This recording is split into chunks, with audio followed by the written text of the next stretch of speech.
Hello hi friends, welcome back to Manasa టీవీకి అయితే స్వాగతం. ఈరోజు చెప్పే టాపిక్ ఏంటంటే సిపిఎల్లో నెక్స్ట్ మ్యాచ్ గురించి అయితే మన ఎన్ఎస్సీలోకి అయితే వెళ్ళిపోతే బరోడా రాయల్స్ ప్లస్ నైట్ రైడర్స్కి జరగబోతుంది. మొత్తం మీద ఎక్కడ అంటే మరి బ్రెయిన్ లారా స్టేడియంలో అయితే జరగబోతుంది. బ్రెయిన్ లారా స్టేడియంలో మాత్రం మరి ఎవరైతే టాస్ గెలుస్తున్నారో బౌలింగ్ అనేది ఎంచుకున్నా 180 కానీ వచ్చిందంటే చాలా కష్టంగా ఉండే ఛాన్స్ ఉంటుంది. ఇక్కడ ఎవరైతే టాస్ గెలుస్తున్నారో వాళ్ళు బౌలింగ్ అనేది ఎంచుకునే ఛాన్స్ ఉంది, ఎక్కువగా ఉండే ఛాన్స్ ఉంది. మరి అడ్డకల్లా చూసుకున్నా లాస్ట్ 10 మ్యాచ్లో చూసుకున్నా 7 మ్యాచ్లో అయితే నైట్ రైడర్స్ గెలిస్తే 3 మ్యాచ్లకే రాయల్స్ అనేది పరిమితమైంది.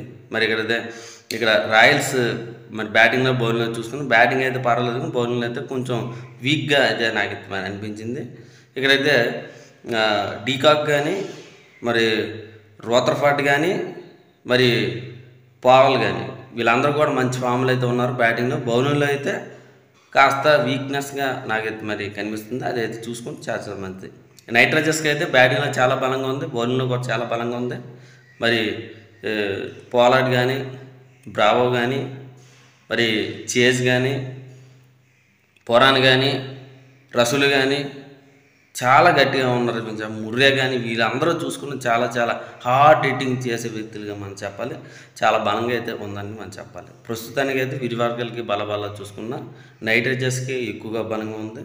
మరి గెలిచే టీం మాత్రం నైట్ రైడర్స్గా నేనైతే మరి చెప్తున్నాను. మరి ఇది ఫ్రెండ్స్, మా ఛానల్ ఇంకా సబ్స్క్రైబ్ చేయకపోతే వెంటనే మరి సబ్స్క్రైబ్ చేయండి, లైక్ చేయండి. మరి ఇది ఫ్రెండ్స్.